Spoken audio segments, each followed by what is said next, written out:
दिल्ली चुनाव में कांग्रेस बीजेपी के गठजोड़ पर बहुत बड़ा खुलासा हुआ है। यह खुलासा खुद दिल्ली कांग्रेस के प्रदेश अध्यक्ष देवेंद्र यादव ने किया है। आज सिलसिलेवार तरीके से आपको बताते हैं कि आखिर दिल्ली में कैसे बीजेपी ने कांग्रेस के कंधे पर बंदूक रखकर चुनाव लड़ा और कांग्रेस ने बीजेपी की बी टीम बनकर आम आदमी पार्टी को हराने के लिए क्या क्या खेल खेला। पहले सुनिए कांग्रेस प्रदेश अध्यक्ष का ये कबूलनामा। मैंने ये भी सोचा कि भाई अगर आम आदमी पार्टी को हराना है तो जरूरी है कि केजरीवाल जी को हराया जाए, जरूरी है मनीष सिसोदिया को हराया जाए, जरूरी है सत्येंद्र गर्ग को हराया जाए। जो इनके बड़े चेहरे थे कम से कम उनको अगर हम घेर लेते हैं तो शायद हमारा रास्ता आसान हो और कहीं ना कहीं हम उसमें कामयाब भी हो, परसेप्शन भी बना और इन लोगों को हम हराने में भी कामयाब हो पाए। सुना आपने, दिल्ली में चुनाव जीतना कांग्रेस का टारगेट था ही नहीं। उनका टारगेट सिर्फ बीजेपी के साथ मिलकर आपके वोट काटना और षड्यंत्र के तहत आपके बड़े नेताओं को हराना था। और उसके लिए कांग्रेस की पूरी लीडरशिप ने अपनी सीईसी की बैठक में पूरा षड्यंत्र रचा।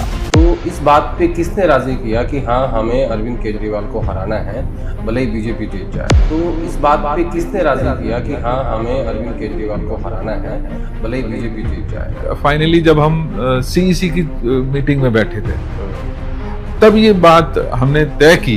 तब हमने हमारे में से कुछ लोगों ने ये चर्चा भी की।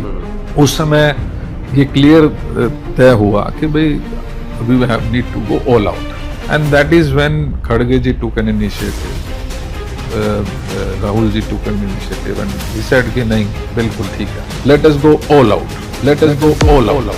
कांग्रेस प्रदेश अध्यक्ष देवेंद्र यादव कबूल कर रहे हैं कि कांग्रेस ने दिल्ली का चुनाव खुद जीतने के लिए नहीं बल्कि केजरीवाल जी और आम आदमी पार्टी के बड़े नेताओं को हराने और बीजेपी को जिताने के लिए लड़ा था।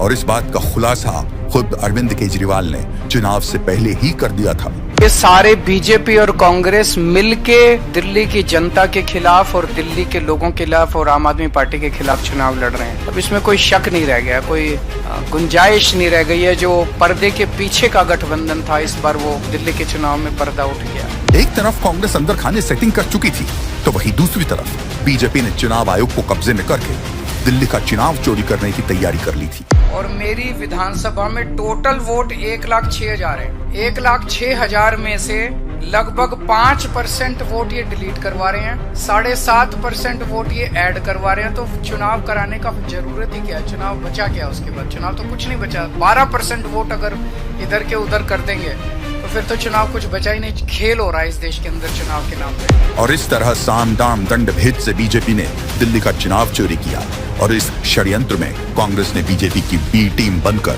पूरी शिद्दत से बीजेपी का साथ दिया। कांग्रेस की इसी वफादारी का इनाम बीजेपी कांग्रेस को दे रही है और सिर्फ इसीलिए नेशनल हेराल्ड जैसे ओपन एंड शट केस में कांग्रेस के किसी भी नेता की गिरफ्तारी आज तक नहीं हुई। साफ है कांग्रेस और बीजेपी दोनों का पर्दे के पीछे गठबंधन है। सिर्फ जनता को बरगलाने के लिए ये एक दूसरे को गालियां देते हैं और पीठ पीछे गलबहियां करते हैं।